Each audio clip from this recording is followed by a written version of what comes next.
तो 8.2 में जो पहला क्वेश्चन है वो इवेल्युएट का है, इवेल्युएट द फॉलोइंग। तो फर्स्ट वाला जो पार्ट है उसको देखते हैं।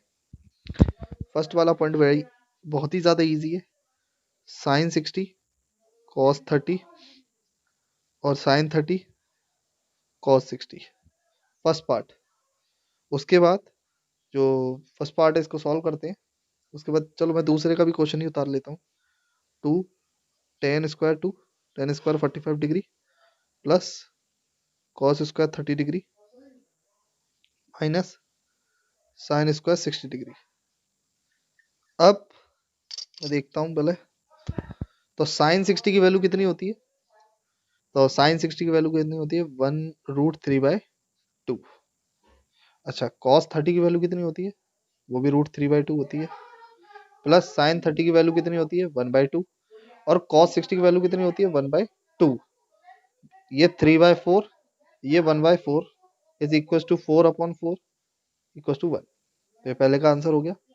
अच्छा, अब दूसरे का आंसर हमारा कैसे निकलेगा कि 2 tan स्क्वायर 45 डिग्री, तो 2 इंटू tan स्क्वायर 45 मतलब tan 45। याद रखिए, जब भी आपसे tan स्क्वायर थीटा की बात करें तो इसका मतलब होता है tan थीटा पर होल स्क्वायर। बस इतनी चीज आपको याद रखनी है। तो इस चीज को अगर आप याद रखेंगे तो बड़े आसानी से इस क्वेश्चन को कर लेंगे। तो tan 45 का होल स्क्वायर प्लस cos 30 का होल स्क्वायर माइनस साइन 60 का होल स्क्वायर। तो 2 मल्टीप्लाई tan 45 का मतलब 1 का स्क्वायर प्लस cos 30 का मतलब मेरे हिसाब से cos 30 की वैल्यू होगी 1√3/2 का स्क्वायर माइनस साइन 60 मतलब साइन 60 का मतलब है √3/2 का होल स्क्वायर। तो यहाँ से आएगा 2 प्लस √3/2 का होल स्क्वायर और माइनस का √3/2 का होल स्क्वायर, तो कट गया। तो बचा कितना? 0। अब 0 बचा तो 2 प्लस 0 इज 2 आंसर। ठीक है। उसके बाद थर्ड क्वेश्चन है इसका। थर्ड क्वेश्चन में हमें बताया इसने कि cos 45 degree upon sec 30 degree plus cosec 30 degree. तो sec 30 डिग्री और cosec 30 डिग्री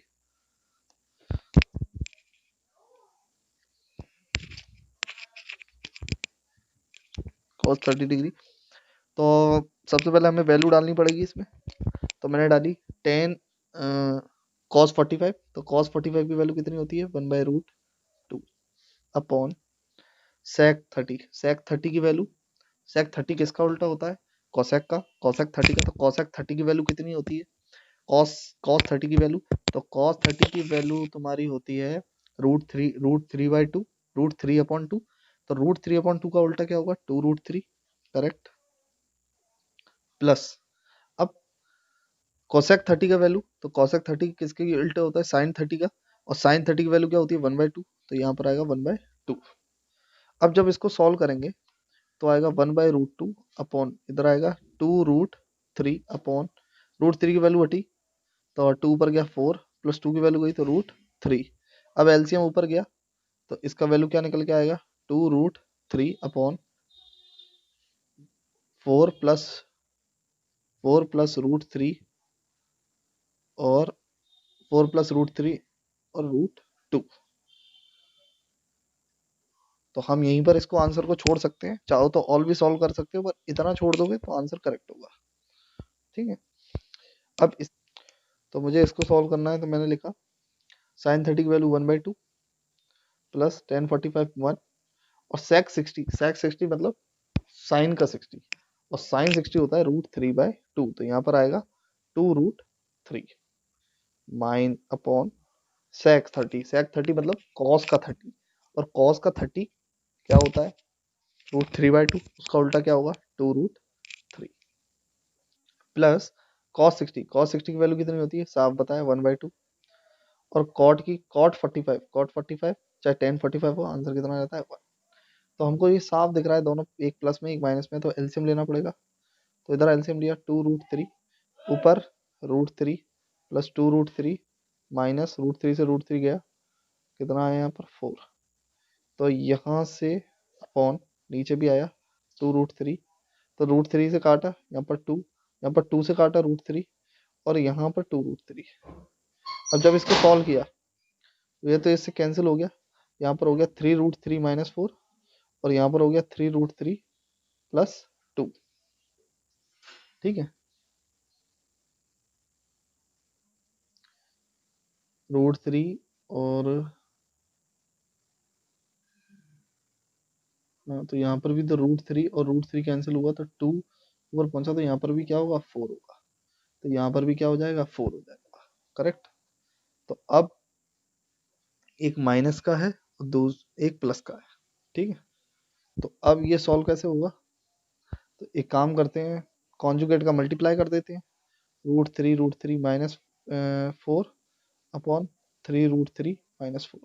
जब इसका करा तो यहाँ पर बना 3√3 -4 का होल स्क्वायर और नीचे बन गया 3√3 का होल स्क्वायर प्लस 4 का होल स्क्वायर।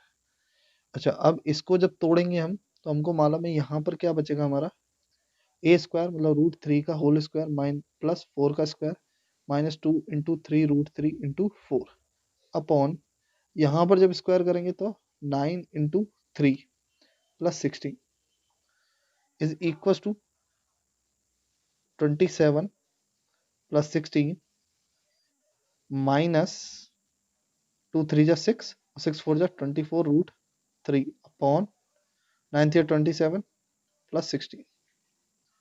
तो यहाँ पर ये प्लस होगा तो कितना निकलेगा 27 और 43, 43 - 24√3 upon 43। This is your answer. ठीक है, तो बड़ा सिंपल सा था, पर कैलकुलेशन थोड़ी बड़ी होने के कारण ये थोड़ा सा लंबा निकल गया। कोई 5 × cos 60 डिग्री का whole square plus 4 sec 30 degree का होल स्क्वायर -10 45 डिग्री का whole square upon sin 30 degree का whole square plus cos 30 degree का होल स्क्वायर। अब 5 × cos 60 इज 1/2 का स्क्वायर प्लस 4 × ठीक है, तो cos 60 1/2 का स्क्वायर sec 30 किसका उल्टा होता है, हमको याद रखना है ये सब चीज, नहीं याद रख पाते तो लिख लो, लिखने के बाद करो। तो sec 30 डिग्री का हमारा फॉर्मूला बनेगा cos 30 और cos 30 होता है √3/2 और इसका होगा 2/√3 का होल स्क्वायर माइनस 10 45 इसका मतलब है 1 का स्क्वायर अपॉन sin 30। अब sin 30 की वैल्यू क्या होती है 1/2, तो उसका स्क्वायर प्लस cos 30 मतलब √3/2 का होल स्क्वायर।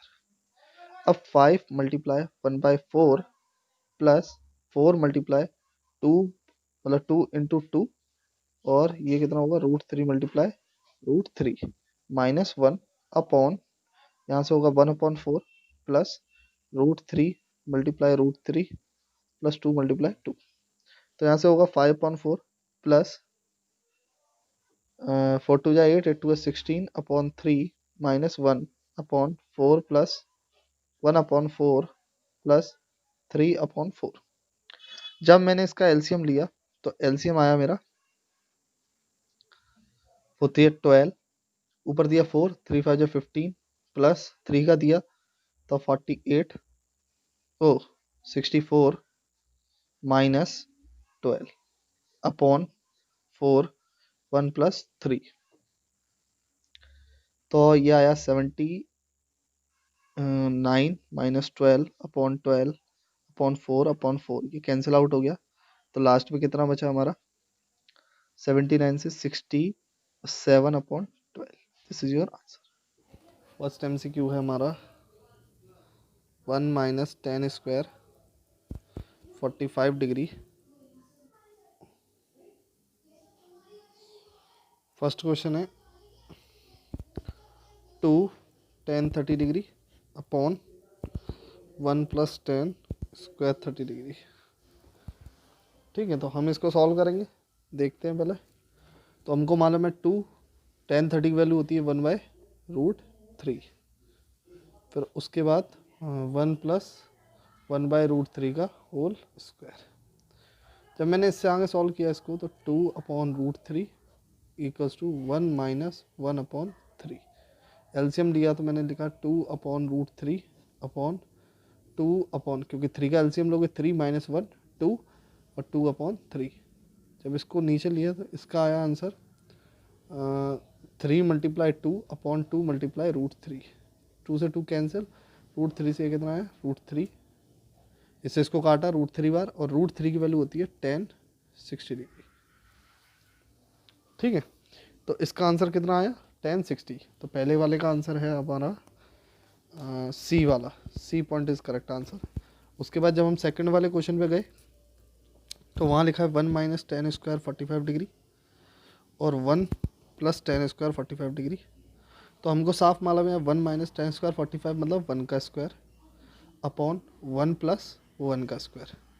तो यहाँ से 1 का स्क्वायर 1 माइनस 1 और 1 प्लस 1 इक्वल टू 0/2 इज 0। तो आंसर इसका आएगा डी। इसके बाद थर्ड क्वेश्चन है हमारा sine square A is equal to 2 sine A. तो क्या ये ट्रू है, क्या ये सही है? ट्रू है अगर a इक्वल टू 0 है, 30 है, 45 है या 60 है।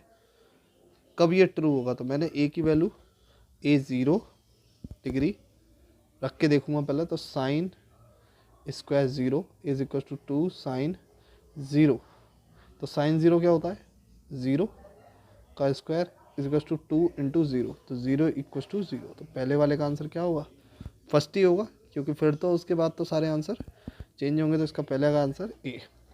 ठीक है, क्योंकि वैल्यू पुट करेंगे हम, जैसे जैसे वैल्यू पुट करेंगे बी की 30 डालेंगे तो चेंज होगा, 45 डालेंगे तो भी चेंज होगा, तो सारे चेंज होंगे। तो इसके बाद लास्ट क्वेश्चन जो बचता है वो फोर्थ है हमारा, जो कि है 2 tan 30 degree upon 1 minus 10 square 30 degree. तो 2 tan 30 मतलब 1/√3। ठीक है, और 1 माइनस 1/3 का होल √3 का होल स्क्वायर। तो यहाँ पर आया 2√3 और यहाँ पर आया 1 माइनस 1/3। जब इसको मैंने आगे सॉल्व किया तो 2√3 अपॉन यहाँ पर आया 3 माइनस 1/3। जब इसको और सॉल्व किया मैंने तो 2√3, ठीक है, अपॉन 2√3 2/3। अब 2 से 2 कैंसिल, √3 ऊपर जाएगा तो 3√3, 3 ऊपर गया तो 3√3। अब इससे इसको काटेंगे तो कितना आएगा √3। ठीक है, तो √3 किसकी वैल्यू होती है 1060 की, जिसकी वजह से इसका आंसर क्या हो जाएगा? इसका आंसर हो जाएगा सी। ठीक है, तो यहाँ पर ये वाले क्वेश्चन खत्म हो जाते हैं। उसके बाद नेक्स्ट क्वेश्चन नंबर 3 पर हमें साफ दिख रहा है कि 10 a प्लस बी की वैल्यू कितनी दे रखी है √3 और 10 a माइनस बी की वैल्यू दे रखी है 1/√3। अच्छा, 0 डिग्री से बड़ा है a प्लस बी और 90 डिग्री के बराबर या छोटा हो सकता है। ठीक है, और a बड़ा है और b क्या है? छोटा है। तो कोई समस्या नहीं है, ये कंडीशन बिल्कुल प्रेफर बैठेगी जब हम देखते हैं इस क्वेश्चन को इस तरीके से। तो मैं पहली इक्वेशन को लेता हूँ, फर्स्ट इक्वेशन को।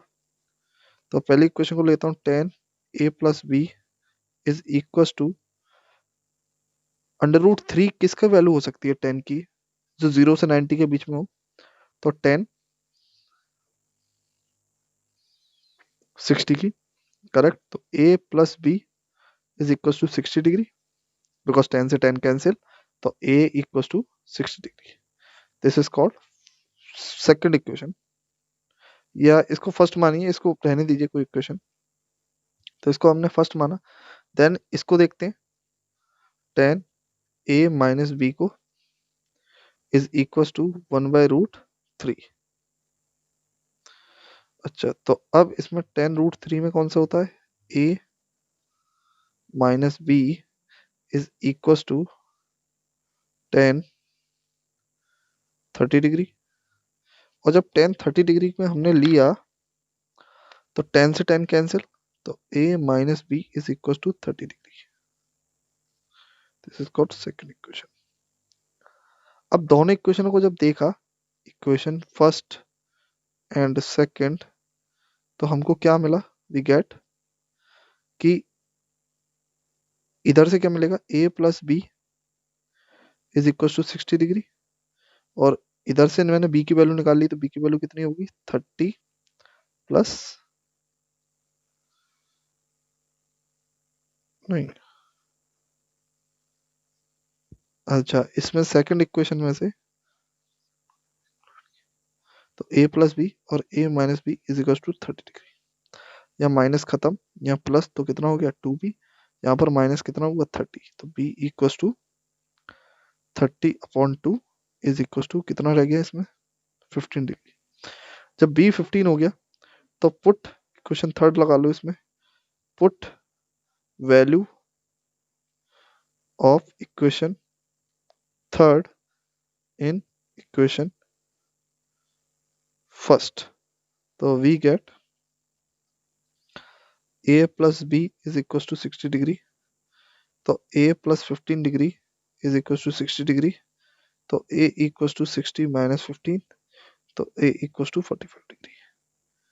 तो हमको साफ दिखाई दे रहा है कि पहली बात तो a ग्रेटर है b से, दूसरा 0 डिग्री से a प्लस बी बड़ा है और 90 और उससे छोटा भी है।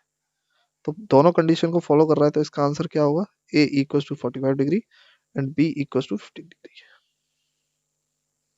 क्वेश्चन नंबर फोर्थ के,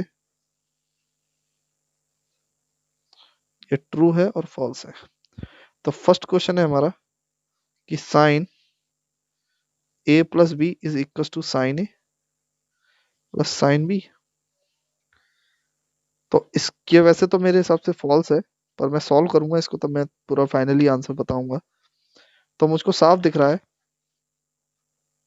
कि लेट a इक्वल टू, मैंने मान लिया, लेट कर लिया a equal to 30 degree and b equal to 60 degree. ठीक है, तो मैंने लिखा साइन 30 प्लस 60, और यहाँ पे लिखा साइन 30 और साइन 60 डिग्री। यहाँ साइन 30 और साइन 90 हो गया, जबकि यहाँ पर साइन 30 और यहाँ पर साइन 60 रहा। यहाँ पर वैल्यू साइन 90 की 1 होती है, जबकि साइन 30 की वैल्यू 1/2 और इसकी रूट 3/2 होती है, जो कि इक्वल नहीं है, जिसका मतलब ये फॉल्स है। तो मेरा आंसर फॉल्स की तरफ जाएगा, और जस्टिफाई भी कर दिया मैंने आंसर को। अब इसके बाद सेकंड क्वेश्चन जो है वो बोला है कि the value of sine increases, sine theta increases when theta increases. तो ये स्टेटमेंट ट्रू है, बिकॉज जब हम साइन की वैल्यू 0 से स्टार्ट करते हैं तो वो 0 होती है, और जब तक हम 90 तक जाते हैं वो 1 होती है। तो इससे क्या हुआ है? 0 से 90 के बीच में वो बढ़ी है, तो इंक्रीज करी है, जिसकी वजह से sine theta will be increase, तो थीटा विल बी इंक्रीज। जब थीटा इंक्रीज हुआ है तो साइन थीटा की वैल्यू भी इंक्रीज हुई है। उसके बाद थर्ड पोर्शन जो दे रखा है, थर्ड वाला, तो उसके हिसाब से अगर मैं देखूं तो कॉस थीटा की value, cos increases, theta increases, ये बात बिल्कुल बिल्कुल फॉल्स है, बिकॉज 0 पर, कॉस 0 पर हमारी वैल्यू क्या होती है? 1 होती है, जबकि कॉस 90 पर हमारी वैल्यू क्या हो जाती है? 0। तो ये क्या कर रही है? ये डिक्रीज कर रही है। तो ये डिक्रीज कर रही है, जिसकी वजह से क्या हो गया है? फॉल्स हो गया है। अच्छा, उसके बाद मैं यहीं पे कर देता हूँ नेक्स्ट फोर्थ वाला क्वेश्चन, पेज बदलना पड़ेगा मुझे, जिसकी वजह से मैं फोर्थ इसी में कर दे रहा हूँ। Sine theta is equal to cos theta. क्या इससे ऑल वैल्यूज ऑफ थीटा निकल सकती है? बिल्कुल भी नहीं, ये फॉल्स आंसर है, because sine theta equal to cos theta सिर्फ थीटा की π/4 पर हो सकता है, मतलब 45 डिग्री पर हो सकता है। ठीक है, और ये किसी पर नहीं होगा। तो थीटा इक्वल टू 45 पर ही sine theta equal to cos theta हो सकता है, जिसकी वजह से और सब एंगल इसके अनइक्वल होते हैं, जिसकी वजह से आंसर क्या होगा तुम्हारा? फॉल्स होगा। अच्छा, इसके बाद फिफ्थ क्वेश्चन है, cot a is not defined and a equal to 0। बिल्कुल सही है, कॉट ए नॉट डिफाइन है, ट्रू है, क्योंकि कॉट ए 0 को नॉट डिफाइन होता है व्हेन एंगल 0 डिग्री होता है, जब ए इक्वल टू 0 डिग्री होता है। तो इसका सिंपल सा है कि क्योंकि टेबल में होता है ये ट्रिग्नोमेट्री के, तो a इक्वल टू 0 डिग्री होता है। और वैसे भी हम इसको ऐसे भी दिखा सकते हैं कि cot a is equal to cos a upon sin a, उल्टा हो गया। अब cos 0 और sin 0, cos 0 हमारा 1 होता है, sin 0 0 होता है, जिसकी वजह से ये क्या हो जाएगा, नॉट डिफाइंड। ठीक है, जिसको हम इन्फिनिटी भी बोलते हैं। तो ये हो गया यहाँ पर आपकी एक्सरसाइज टू बी कंप्लीट।